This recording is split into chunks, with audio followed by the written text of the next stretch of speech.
పల్నాడు జిల్లా పిడుగురాళ్ల మండలం జానపాడు గ్రామంలో ఆషాఢమాసం సందర్భంగా గ్రామదేవత పోలేరమ్మ తల్లికి పొంగళ్లు సమర్పించారు. ఈ సందర్భంగా జాన్పాడ్ గ్రామంలోని మహిళలందరూ నియమనిష్టలతో మేళతాళాలతో గ్రామంలో ఊరేగింపుగా బయలుదేరి గ్రామంలోని పోలేరమ్మ తల్లికి జలాభిషేకం చేసి బోనాలు సమర్పించడం జరిగింది. అనంతరం గ్రామంలోని దేవతలందరికీ ఊరేగింపుగా బయలుదేరి మొదటగా బొడ్రాయి జలాభిషేకం చేసి గ్రామంలోని అమ్మవారి దేవతామూర్తులకు జలాభిషేకం సమర్పించారు. ఈ కార్యక్రమంలో జాన్పాడు గ్రామ పెద్దల సమక్షంలో మరియు భక్త బృందం సమక్షంలో జరిగింది. అనంతరము గ్రామ పెద్దలు మాట్లాడుతూ ప్రతి సంవత్సరం ఆషాఢ మాసంలో మా జాన్పాడు గ్రామం ప్రజల మీద అమ్మవారి ఆశీస్సులు మెండుగా ఉంటాయని అన్నారు.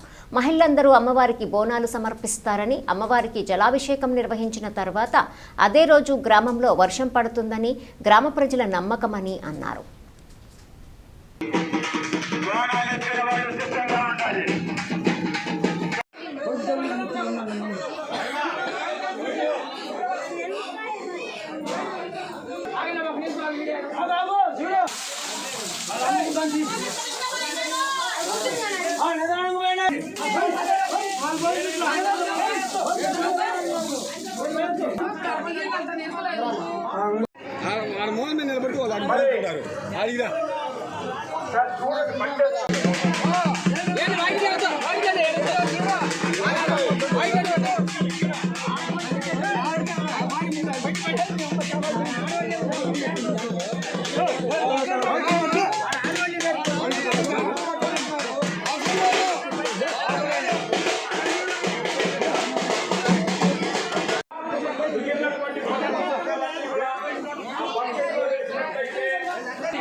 Oh!